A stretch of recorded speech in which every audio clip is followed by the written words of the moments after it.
राजस्थान के पश्चिमी जितने भी ज़िले हैं, पाली और इस साइड जैसलमेर साइड में, जोधपुर के, नागौर के, उन सारे डिस्ट्रिक्ट्स को कवर करते हुए अलग अलग कॉलेज और स्कूल्स के बच्चे हैं जो कि यहाँ सेतरावा में वीर दुर्गादास सीनियर सेकेंडरी स्कूल में कैंप चल रहा है। इसमें 3 राज गर्ल्स बटालियन एनसीसी की जितने भी इंस्टीट्यूशन कवर होते हैं उनके लगभग 450 कैडेट्स, गर्ल्स कैडेट्स जो हैं। गर्ल्स कैडेट कितने? बिल्कुल, लगभग 450। 450। ये गर्ल्स बटालियन कितनी है एनसीसी की? जोधपुर ग्रुप में एक गर्ल्स बटालियन है, जो कि 3 राज गर्ल्स बटालियन है। पहले कहा जाता था कि लड़कियों को फौज में नहीं भेजें, और आप खुद फौज में अफसर हैं, तो आजकल बहुत सारे जो हैं, जैसे सेना पुलिस के अंदर भी वैकेंसीज हो गई हैं, ऑफिसर के अंदर पहले से ही थी, तो अब जो गांव क्षेत्र की लड़कियां हैं वो बढ़ चढ़ के हिस्सा लेती हैं। बहुत बढ़ चढ़ के हिस्सा ले रही है। नागौर बेल्ट से हमारे यहाँ पे लड़कियाँ इतने उत्साह के साथ आती हैं, और इवन गाँव के जितने भी स्कूल कॉलेजेस हैं बहुत ही बढ़ चढ़ कर वो हिस्सा लेते हैं। और एनसीसी में जितने भी कंपटीशन हो रहे हैं, इवन जो हमारे यहाँ रिपब्लिक डे के काम जो 26 जनवरी दिल्ली में होता है जी, उसके सिलेक्शंस हमारे कब के स्टार्ट हो चुके थे, और फाइनल जो है वो जयपुर में चल रहे हैं। तो बहुत ही ज़्यादा उनमें उत्साह रहता है।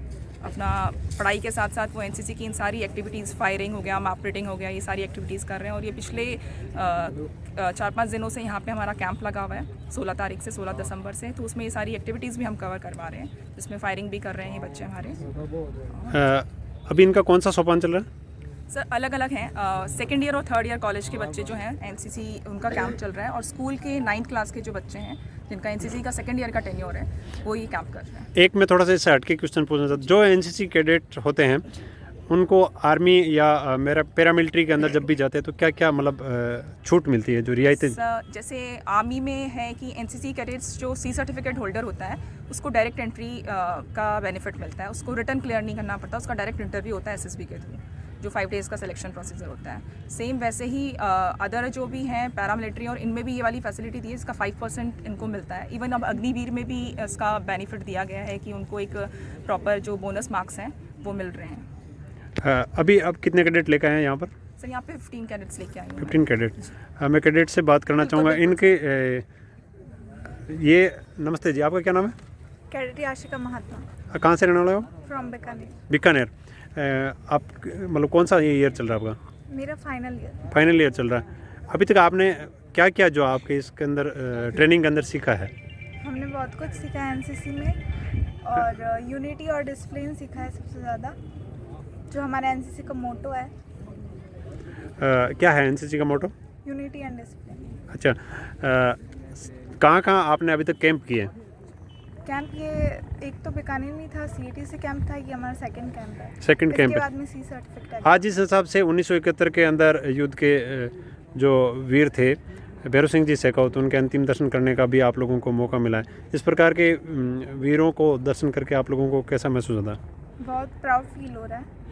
आप लोग सभी आर्मी में जाना पसंद करेंगे? Yes.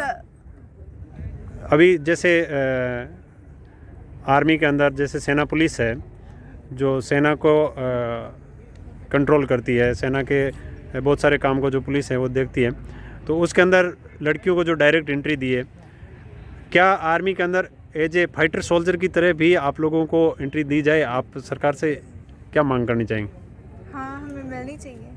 आप लोग चाहते हैं उसमें। अपने भाइयों के साथ कंधे से कंधा मिला के देश की रक्षा करना चाहते हो? Yes sir. तो दोस्तों देख सकते हैं किस प्रकार इनके अंदर जोश हैं।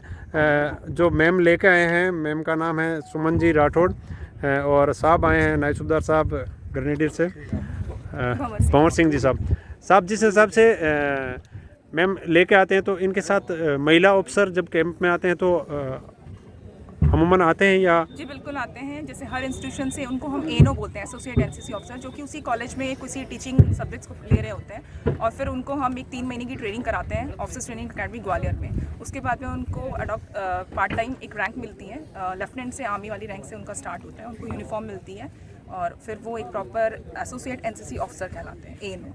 तो वो इनके साथ आते हैं। आप आर्मी के अंदर लेडीज़ ऑफिसर के तौर पे रहे हैं, जिस हिसाब से महिला शक्ति जो है और बढ़ती जा रही है, तो अगर हम कहें तो ये महिलाओं का जो पार्टिसिपेशन है आर्मी के अंदर और बढ़ता जाएगा, तो कहीं ना कहीं हमारी जो लड़कियां पढ़ने वाली हैं वो दूरदराज गांव के क्षेत्र की है, तो उनको कहीं ना कहीं बल मिलेगा कि? तो बिल्कुल बल मिल भी रहा है। जैसे सीएमपी या ये मिलिट्री पुलिस वाला जो चल रहा है, इसमें हमारे जो गाँव क्षेत्र के हैं लड़कियां, वो ज़्यादा सेलेक्ट हुई हैं सर। उनका दौड़ में और इन सब में ज़्यादा सिलेक्शन हुआ है, और वो जब यूनिफॉर्म में आप उन्हें देखेंगे वो इतने स्मार्ट गुड लुकिंग दिख रहे हैं कि जब आप उनको देखेंगे तो और जो भी बच्चे हैं या गाँव वाले हैं ना, उनको मन करता है कि हाँ हमारा बच्चा भी इस यूनिफॉर्म में हो, तो बहुत ही प्राउड फीलिंग आती है। Thank you. बहुत सुंदर बात बताई इन्होंने कि आर्मी के अंदर जितना महिलाओं की जो तादाद है वो बढ़ती जा रही है, वो बहुत ही प्राउड का एहसास होता है। साथ में ही ये बेटियां जो हैं एक दिन कोई ना कोई जो हैं इनके अंदर आर्मी के अंदर ऑफिसर होगी, कोई सेना के अंदर, सेना पुलिस के अंदर होगी। ये बेटियां अपने आप को बहुत जो खुश मिजाज महसूस करती हैं। आज इन्होंने एक वीर के अंतिम दर्शन किए। ये हम शेरगढ़ की धरती से आप लोगों को एनसीसी कैडेट से बात करा रहे थे।